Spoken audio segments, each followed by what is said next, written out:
नागपुर के नंदनवन थाना क्षेत्र में जन्मदिन समारोह को लेकर हुए विवाद ने हिंसक रूप ले लिया। जानकारी के अनुसार घर के सामने जन्मदिन मनाने से रोकने पर कुछ आरोपियों ने एक परिवार पर जानलेवा हमला किया। इस घटना में पिता पुत्र गंभीर रूप से घायल हो गए।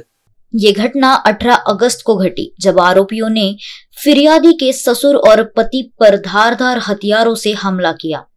पुलिस की कार्रवाई में 3 आरोपियों को गिरफ्तार किया गया है, जबकि एक आरोपी अब भी फरार बताया जा रहा है। गिरफ्तार आरोपियों के नाम जहीर शेख, आजाद शेख और अनीस शेख है। सभी पर जान से मारने की कोशिश का मामला दर्ज किया गया है। पुलिस ने बताया कि चौथे आरोपी की तलाश जारी है और जल्द ही उसे भी हिरासत में लिया जाएगा।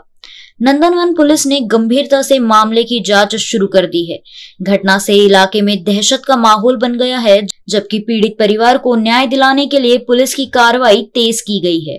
आरोपी यांनी तक्रारदाराच्या घरासमोर रात्रीच्या वेळेला वाढदिवस साजरा केला, त्यामुळे त्यांचा थोडासा आरडाओरडा दंगा झाला। त्याचा त्रास तक्रारदाराला झाल्याने त्यांना हटकल्यामुळे त्यांना आलेल्या रागामुळे त्यांनी त्याच्याशी वाद केला व त्याला धमकी दिली आणि ते तिथून निघून गेले। सदरची घटना ही त्याच ठिकाणी थांबलेली होती आणि त्यानंतर दुसऱ्या आणि तिसऱ्या दिवशी पुन्हा त्यांच्यामध्ये शाब्दिक वादविवाद झाला, परंतु याबाबत फिर्यादीने कोणतीही माहिती पोलीस स्टेशनला दिलेली नाही।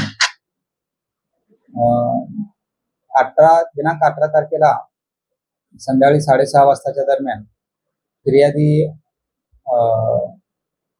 फिर्यादीचे सासरे आणि फिर्यादीचे पती हे घरासमोर हजर असताना तिथे त्याच गल्लीत थोड्या अंतरावरती राहणारे जाहीर शेख,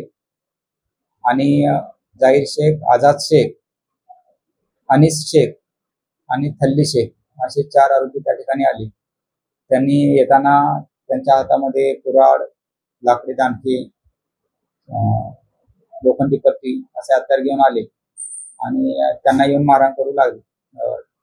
त्यांच्याजवळ आल्यानंतर त्यांच्या हातात असलेले शस्त्र पाहून हे पळून जाऊ लागले, तर त्यावेळेला त्यांचा पाठलाग करून त्यांना मारहाण केली। डोक्यामध्ये मारहाण झालेली आहे, गंभीर जखम झालेली असल्यामुळे पोलिसांना जशी माहिती मिळाली तशी पोलिसांनी घटनास्थळी जाऊन